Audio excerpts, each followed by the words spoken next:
जय श्री श्याम। भक्तों, आज ब्रज महोत्सव प्रारंभ होने जा रहा है। फागुन शुक्ल दशमी से द्वादश तक यह महोत्सव मनाया जाता है। यह महोत्सव अब ब्रज में ही नहीं बल्कि शेखावाटी में भी यह महोत्सव बहुत ही बढ़िया तरीके से मनाया जाता है। इसका जो मेन उद्देश्य है वो एकादशी के दिन संपूर्ण होता है। एकादशी के दिन सूरजगढ़ से जो निशान है वो सीकर के खाटू श्याम जी के धाम चढ़ता है। बाबा श्याम की जय जयकारा लगाते हुए पूरे भक्तजन जो है वो पद यात्रा मतलब पैदल चल के या फिर पेट के द्वारा वहां पहुंचते हैं और सूरजगढ़ का जो पहला निशान है वो वहां चढ़ता है।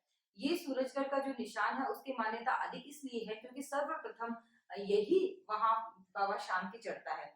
बाबा श्याम के पीछे की जो है वो भक्त बताते हैं कि ये कहानी प्रचलित है कि बाबा श्याम कुरुक्षेत्र महाभारत के में जो युद्ध हुआ था उससे इन बाबा श्याम का परिचय है। वहां से बाबा श्याम जो है वो अपनी माता की आज्ञा पाकर जब युद्ध में हारे का सहारा बनने पहुंचते हैं तब उन्हें भगवान कृष्ण विप्र का रूप मतलब ब्राह्मण का रूप धारण करके उनसे मिलते हैं और कहते हैं, क्या कहाँ जा रहे हो तुम?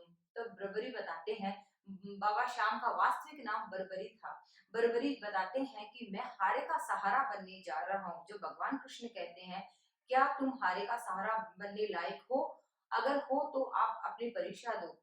ब्राह्मण की बात मानकर बर्बरी अब परीक्षा देने के लिए तैयार हो जाते हैं। उनकी परीक्षा का जो विषय है वो होता है पीपल का जो पेड़ है वो पीपल के पेड़ के जितने भी पत्ते होते हैं उनके सब के निशान करना मतलब उनके बीच में छेद करना, यही उनकी परीक्षा होती है।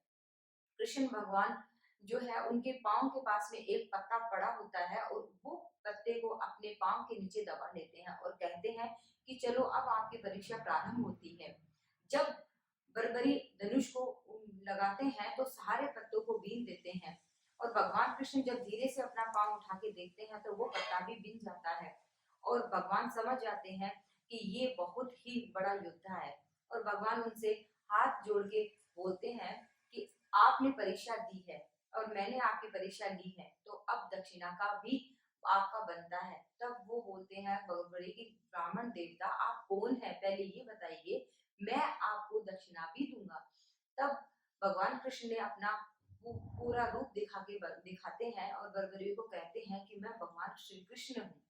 वो जो रूप है वो इतना विशाल इतना सुंदर होता है कि उसको रूप को देखते ही बर्बरी उनके पांव में गिर जाते हैं और कहते हैं कि आपको क्या चाहिए भगवान, आप बताइए। तो भगवान कहते हैं कि मुझे आपका सर चाहिए और बर्बरी जो है वो अपने हाथों से ही अपने सर को काट के भगवान श्री कृष्ण को दे देते हैं। इसलिए भी बर्बरी को शीश का दानी कहा जाता है।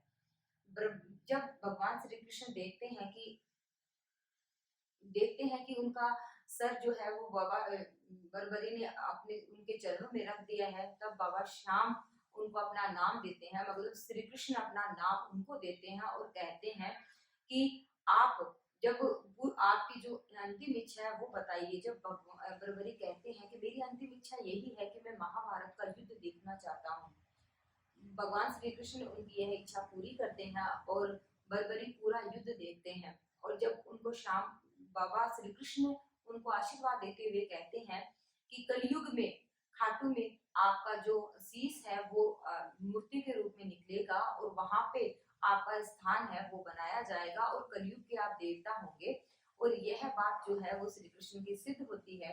खाटू श्याम जी में श्री कृष्ण का जो शीश है वो निकलता है और वहां से उनकी पूजा प्रारंभ होती है। एकादशी के दिन श्रद्धालु वहां पहुंचते हैं और द्वादश के दिन बोलते हैं कि आज भगवान जो है वो धरती पे आते हैं मतलब बाबा श्याम जो है वो धरती पे आते हैं। श्री कृष्ण जो है वो लीलाएं करने बाहर आते हैं और उनके साथ सारे श्रद्धालु होली खेलते हैं और होली के रंग में रंग जाते हैं और बाबा श्याम से जो अपनी मनोकामनाएं हैं जो आप उनकी इच्छा है वो मांगते हैं और बाबा श्याम जो उनकी इच्छा है वो भी पूरी करते हैं। और श्रद्धालु जो है वो लाखों की संख्या में वहां पहुंचते हैं, लाखों की संख्या में भक्तजन वहां पहुंचते हैं। लेकिन व्यवस्था इतनी अच्छी होती है कि वहां सभी दर्शन करते हैं और अपनी अपनी जो मनोकामनाएं हैं वो पूर्ण होने के साथ खुशी खुशी अपने घर को पहुंचते हैं।